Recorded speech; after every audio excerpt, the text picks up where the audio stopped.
I remember who you are. I know I'm being slugged off. I got a girlfriend. No. Hello, my little delectable princess. Why do you sort 16-year-old girls? Who's 16?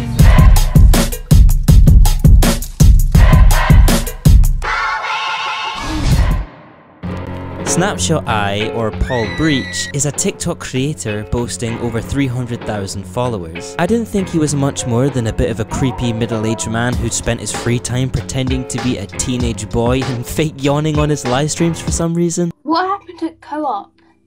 Oh no, Paige, I'm not answering questions of stupidity. But I decided to do some digging after hearing some pretty serious allegations about this guy, which left me feeling sick to the core. Where to even begin with this freak? This is the guy who allegedly ran away, got lost in a field, and then got searched down by a police helicopter. He also pretends to read his totally real chat comments on his live streams, and then shat himself when he got called out for talking to himself.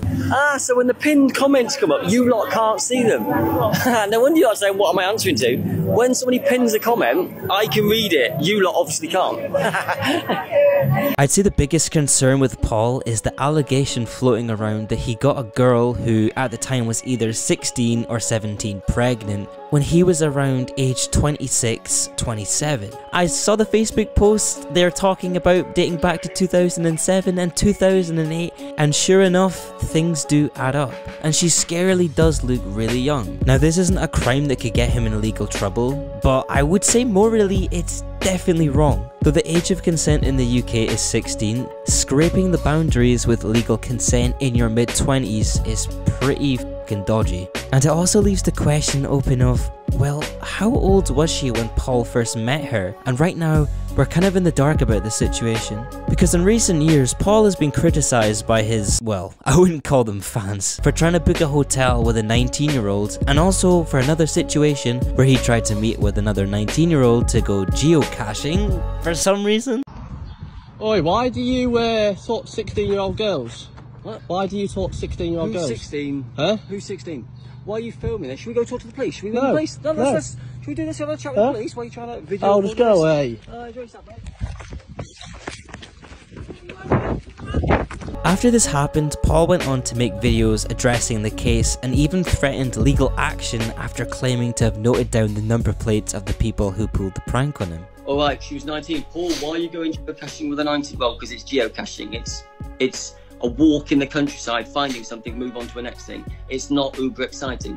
But if the person pops into Instagram live chats for months, integrating herself with people who are on a live chat, talking about families and doing that, in the live chat saying, oh, let's meet up for a geocache, I've sent you a message, and then I read the message and go, okay, let's go and do this geocaching, and then yeah, meet me, throw stuff in my face, say you're doing this, say you're doing that. Now, to get a better understanding of this situation, there are some characters and Paul lore that I need to catch you up on. Sophie is Paul's most recent ex-girlfriend. They met through TikTok, and it's said that Paul wanted them to move in together after only dating for 3 weeks. The relationship ended after just short of 2 months, which resulted in Paul storming off TikTok. Next up we have Frankie, who Paul dated before Sophie for around 3 weeks. The pair met through TikTok, and since their breakup, Frankie has completely disappeared from social media. Frankie was also the victim of a fake account that Paul allegedly created, which had 1 follower and 1 following, which, surprise, surprise, it was him. After he was called out for this, the account was deleted. Then there's Boo,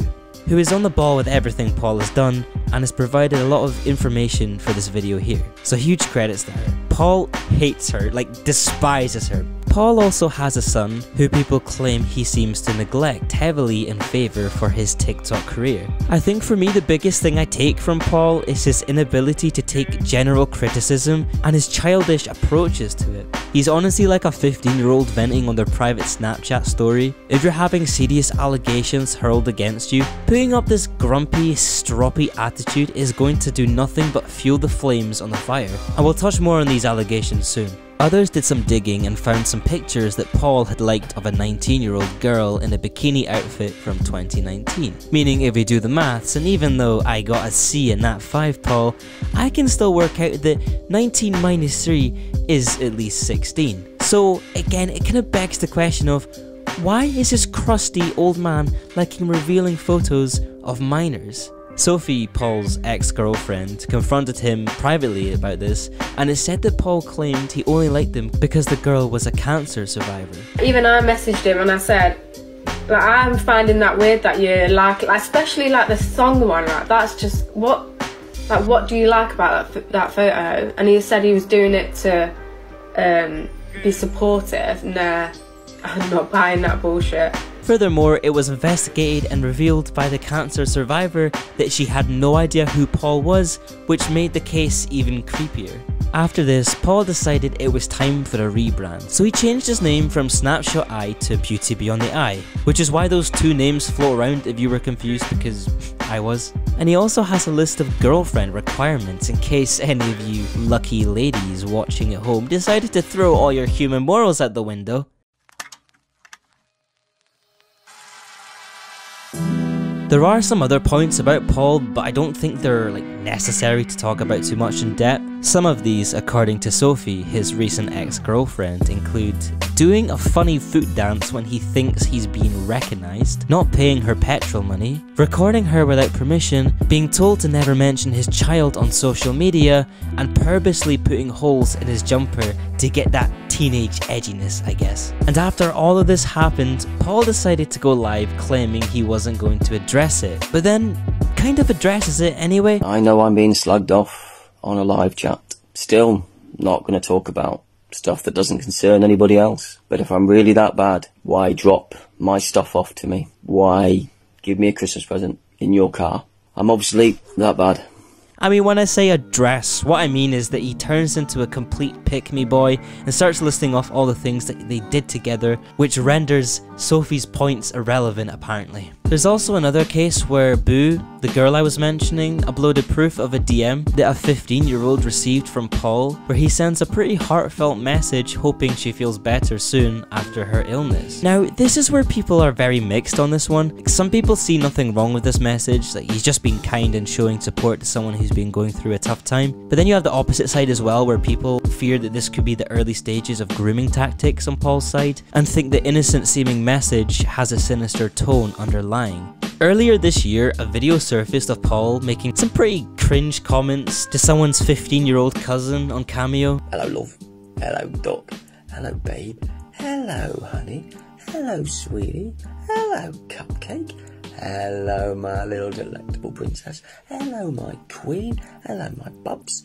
Hello, my boo-boo-boo. The only problem with this is, and please correct me if I'm wrong or you have found the receipt for the Cameo order, but Cameo is a platform where you type out what you want your message to be. So hypothetically, Paul could have been set up to say this and they could have flipped it on him. Either way, Paul needs to be more careful with what he's been requested to do, as it does sort of land on his responsibility. More recently were the co-op and care home situations. The co-op story, which if you didn't know, it's a supermarket in the UK, started after two lads asked Paul for a picture outside the store. And Paul seems to be on the edge from the start, getting a little angry when the guy is recording a video. There's a video. The guy filming then turns it around to get a video of his friend while saying, "Say I'm a pedo" to the camera, in which Paul messes up in response, "Are you ready?" which is just hilarious, I can't lie. Enjoy yourselves. Alright, you ready? Yeah. Oh. Going on. Yeah. What? So I even hear you. So he pops off for them for making the comment and then begins to start filming them back. Other people have pointed out that these lads do look young and found it strange that he recorded them. I understand that if you're getting trolled in person, it can be frustrating, but he should have just walked away and diffused the situation. But then his entitlement shows when he starts popping off at the co-op staff for allowing this to happen on their property. Right. Allowing this on your property.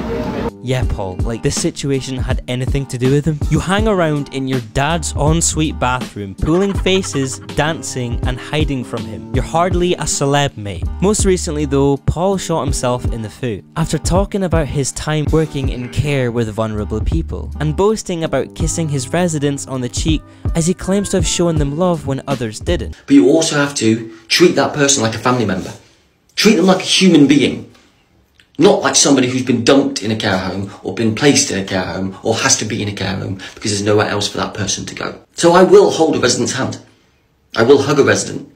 and I will side kiss a resident if they need that love and support. My granddad had Parkinson's quite badly and was in a care home, and I'm telling you now, if this man was looking after him, I'd file for a restraining order immediately. Okay, but this actually is a serious case to the plot here. Paul himself has confirmed this. Well, sort of. He's trying to back out of it again by claiming he kissed the air, not their cheeks, but do you trust this man? Cause I don't. Also, side note, but the reason I'm blurring my granddad's face is because Paul actually took Boo's family photos to create a troll account. He also doxed her on this account too, so nice guy. Hold a resident's hand, palm to palm, not romantic. Hug a resident, side to side, arm around the shoulder, not bear hug, not romantic. And let's get to the side cheek, kiss on the into the air, not on a person. Person, side cheek. Ah, look at that. The air. Wow, inappropriate with the air. Paul, we didn't say anything about romance. Where did that come from? Other people in care have also come out to share their takes on it and claim this is extremely wrong and goes against their rules completely. People did reach out to his employment to let them know, but they made us aware that Paul no longer works for them, and if he had, then a proper discipline and investigation would have taken place. Hi, this is just a direct message to Chris, the trucker guy, and that lady called Boo. I'm just kindly asking if you could please stop making videos about me.